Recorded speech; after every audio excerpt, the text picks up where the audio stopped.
বলার পরে এরপরে 7 বার এই দোয়াটা পড়ো। দোয়াটা কি? আউযু বিইজ্জাতিল্লাহি ওয়া কুদরাতিহি মিন শাররি মা আজিদু ওয়া উহাযির।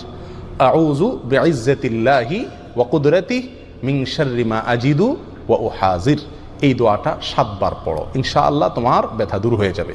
ওই সাহাবী উসমান রাদিয়াল্লাহু তাআলা আনহু বলেন যে আমি এই দোয়াটি 7 বার পড়লাম, তার আগে বিসমিল্লাহ 3 বার পড়লাম, ওয়াল্লাহি এরপরে আমার ব্যথা দূর হয়ে গেছে। ব্যথা আর ছিল না। আমাদের শরীরে বিভিন্ন অঙ্গে, মাথায়, হাতে, পায়ে, পেটে, অনেক সময় অনেক অঙ্গে কি হয়? ব্যথা হয়, এবং ব্যথায় আমরা অনেক সময় কষ্ট করি। এই ব্যথা যখন হবে তখন আপনি এই আমলটি করবেন, 3 বার বিসমিল্লাহ পড়বেন আর 7 বার এই দোয়াটা পড়বেন। দেখে দেখেও পড়তে পারেন। আউযু বিইজ্জাতিল্লাহি ওয়া কুদরাতিহি মিন শাররি মা আজিদু ওয়া উহাযির। এই দোয়াটা 7 বার পড়বেন আর তার আগে বিসমিল্লাহ 3 বার পড়বেন, ওই জায়গায় হাত দিয়ে। ইনশাআল্লাহ বিইذনিল্লাহ ওই ব্যথা কি হয়ে যাবে? দূর হয়ে যাবে। এবং এর পাশাপাশি আল্লাহ সুবহানাহু ওয়া তাআলা যেহেতু